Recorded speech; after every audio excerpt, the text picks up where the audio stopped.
All right, let's go. I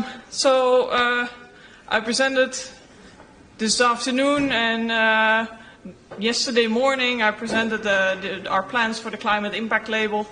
And we're really glad to see the positive response from everybody.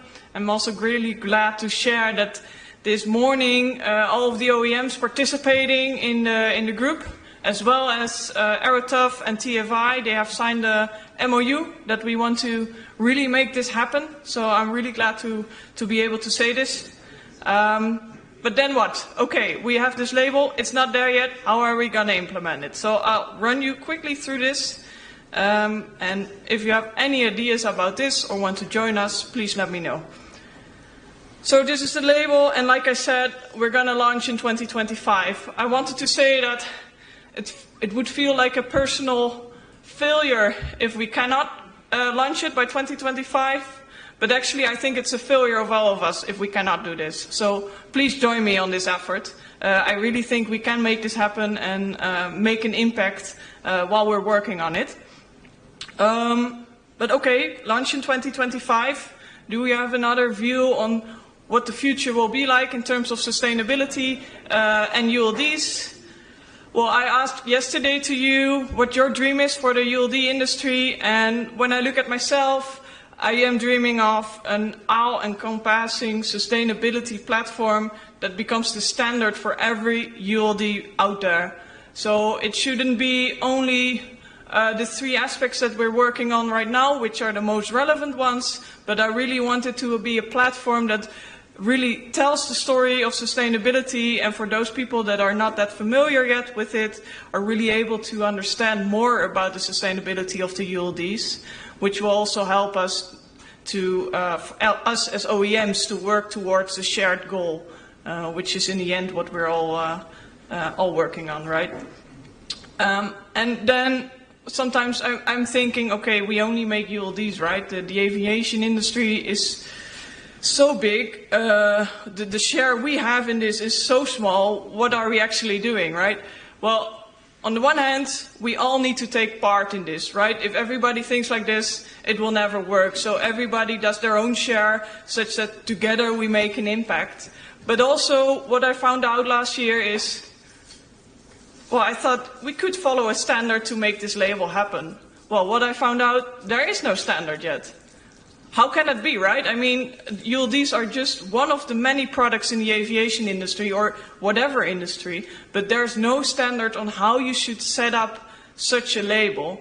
And I hope that when we can make this happen, we can actually be an inspiration for the rest of the aviation industry and beyond to show, okay, how are we actually, as an industry, working together to make our products even better. So that's the dream. How does that translate into action? With the group that we already have, we can move on and define the final terms. Actually, on Monday, I put a post on LinkedIn where I share the current proposal we have, which is more in-depth than what I could have presented the last few days. But we'll need to figure out the last terms and conditions of how it will actually work. That's what we're going to do. In addition to that, we want to establish a central body that makes sure that we can put the labels out there. And we also want to build a digital platform that the labels are actually visible, and we have a platform that we can use to show and use the label. Then we expand to more ULDs. So from AKEs, we can go to AKH, pallets, main deck containers, and possibly even refrigerated containers on the longer term. Yeah, and like I said, the label shouldn't be about just these three terms. These are just a start to really educate the industry on sustainability and make it better. Yeah, I want to again finish off with the list of participating companies. I really appreciate your effort, and right now I would like to take the opportunity to ask to you who haven't participated yet whether you can play a role in this as well.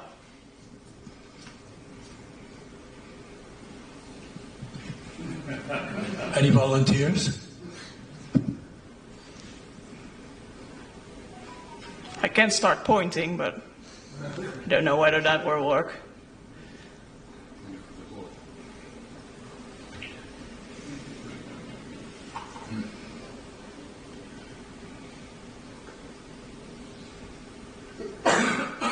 Or any other thoughts on the label? Just something to share you think we should or should not consider? Are we on the right track? Well, I was kind of wondering, we all saw Ayata's thoughts on that, and they seem to want to create a label too or something. How does that compare with what we're doing here? You mean that IATA is also creating a label?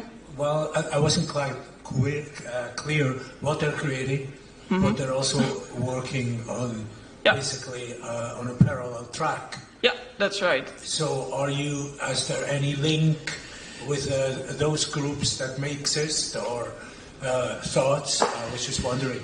Yeah, so I cannot speak on behalf of IATA, but as far as I know, they're working on LCAs, so life cycle assessments, full life cycle assessments, and to make a standard on how to put out a life cycle assessment, which is very relevant and we might even be able to incorporate this into the label.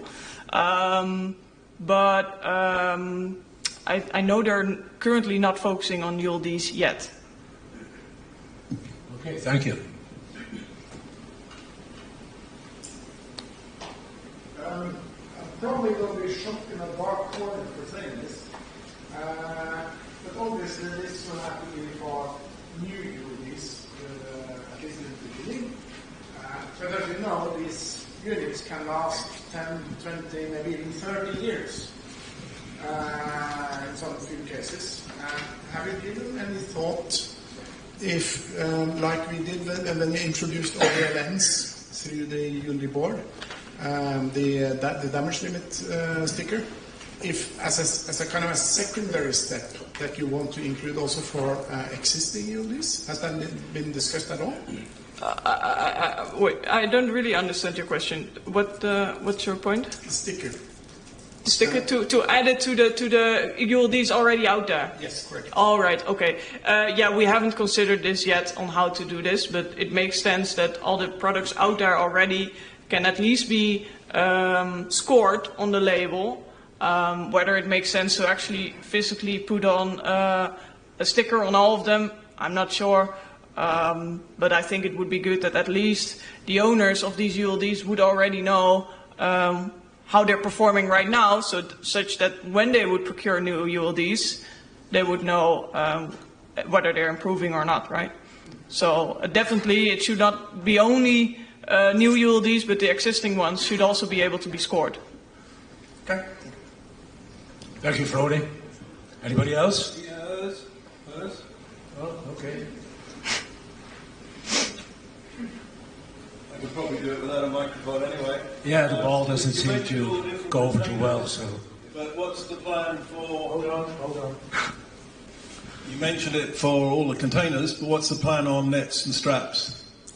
Because in a way, because they have a much shorter lifestyle, it would actually mean that very rapidly 100% would be labelled. Mm-hmm. Have you got any thoughts on that?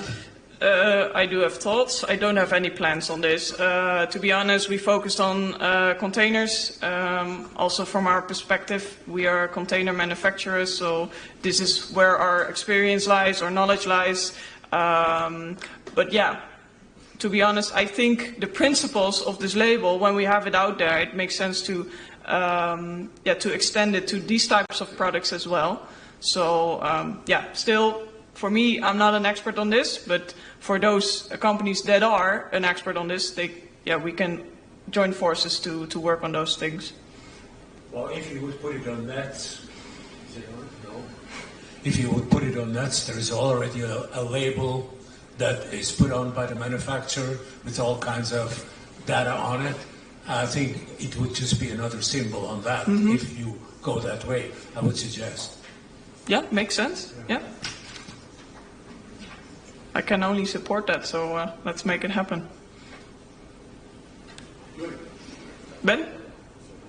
Maybe one remark how, for example, the European Union looks at these kind of labels. Mm-hmm.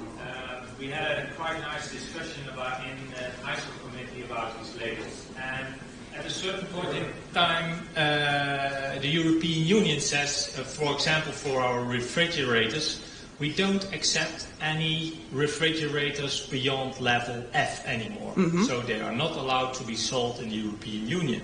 Yeah.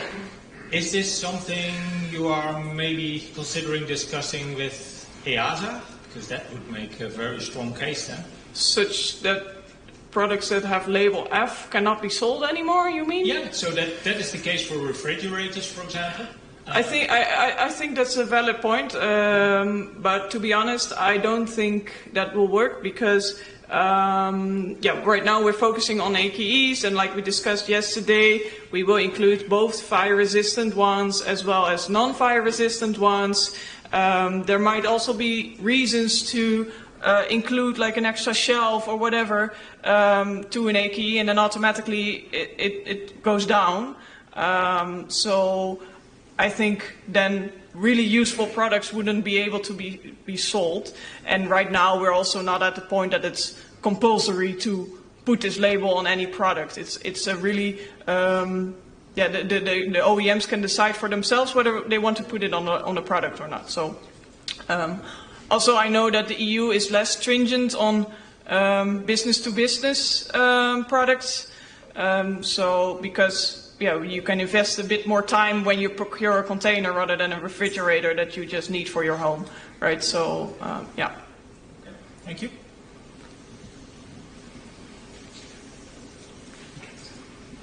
Thank you. Another question, but actually just topping off on your answer. There's only a handful of manufacturers that manufacture ULD containers, and the last thing you want is having strict guidelines or sort of strict rules where the bottom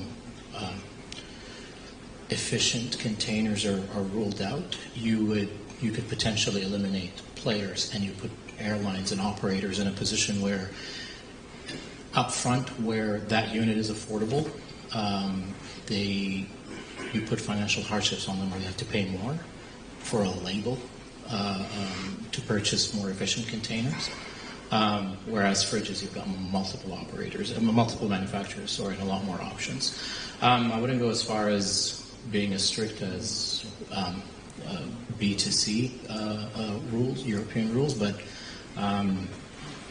maybe sort of a support around more efficient containers, just to make, just to kind of prove a case. I wouldn't necessarily go for eliminating F-labeled containers. No pun intended for the FRCs, as my entire fleet is labeled with Fs. Thank you. Anybody else? Going once. Cool. I think compliments to everybody who worked on this. It's been done within a year, so well done, everyone. Just from the audience.